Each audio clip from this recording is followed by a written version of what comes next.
सारी जिंदगी लुटाइल हम तोहके सारी जिंदगी लुटाइल तू तरा सावा भरल पोर पोर बाड़ू हो तू तरा सावा भरल पोर पोर बाड़ू हो तोहर जोर केहू नहीं के बेजोर बाड़ू तोहर जोर केहू नहीं के बेजोर बाड़ू तोहर जोर केहू नहीं के बेजोर बाड़ू जुदाई।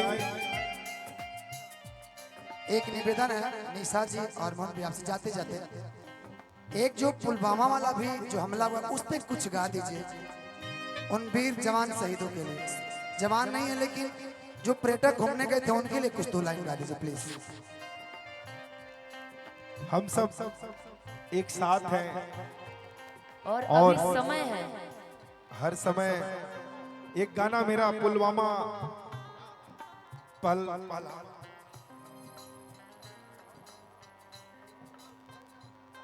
पहलगाम पहलगाम के ऊपर मेरा बड़ा ही प्यारा कल गाना एक रिलीज होने वाला है। बहुत ही सुंदर गाना है और उसमें का बड़ा प्यारा लाइन है, लेकिन ये लाइन हम सब मिल के गा देते